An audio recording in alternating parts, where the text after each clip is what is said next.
Good day mga kataba, another rest day, another opportunity na naman. Meron nga po pala akong project ngayon, yun ay ang magkabit ng blinds sa aming mga bintana. At dahil rest day vlogs ang ginagawa ko, sinishare ko nga po pala yung mga ginagawa ko everyday off ko.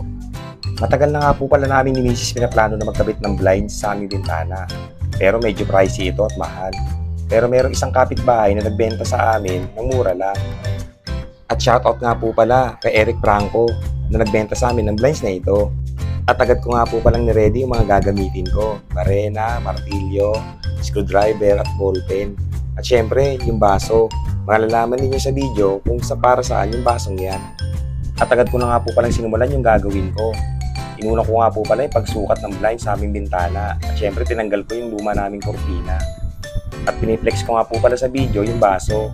Ang purpose nga po pala ng baso is para masalo niya yung alikabok na babagsak galing sa barena. Para hindi masyadong maalikabok yung kwarto namin pagkatapos. Kung makikita niyo sa video, nire-ready ko na yung baso, tinutok ko doon sa may butas. Nababarinahin ko para masalo niya yung alikabok.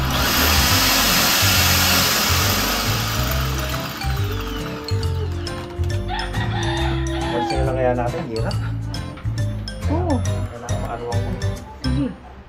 At worth it naman yung paggamit ko ng baso dahil na-control ko yung pagdami ng alikabok galing sa binabarena ko. Yung paggamit nga po pala niya, napanood ko lamang sa may TikTok, yung mga life hacks.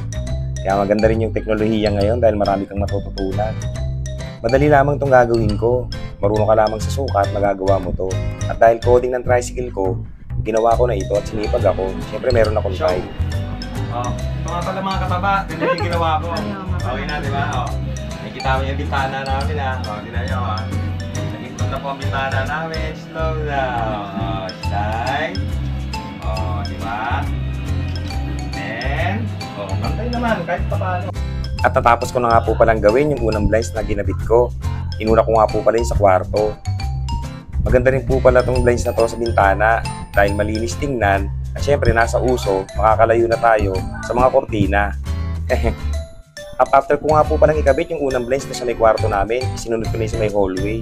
So syempre una-una sinusukat ko po muna yung blinds sa may bintana. Dapat nasa sentro ito. At agad ko na nga po palang sinimulan na magbarena para sa ikakabit kong bracket. Ang mapapayo ko lang is maganda rin naman matutunan yung mga ganitong bagay, yung mga basic maintenance ng bahay. Lalo na sa mga basic installation lang naman na katulad nito.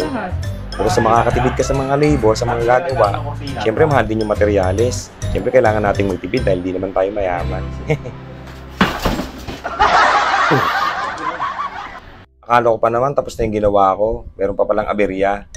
Dahil hindi ko na-install ng maayos yung sa may bracket, nahulog siya. At syempre, hindi ako papayag na ganun ang mangyari. Agad ko naman itong inayos. At yun, nakuha ko nga yung tamang installation dito sa may pangalawang blinds na kinabit ko. Agad ko nga po palang tinesting kung hindi na mahuhulog. At mukhang worth it naman yung ginawa kong repair. Mukha namang matibay at hindi na mahuhulog. Sana nga lang. At dito ko na nga rin po pala tatapusin yung video. Ako nga po pala si Nonny Taba na lagi nating pipiliin na sumaya. Maraming salamat!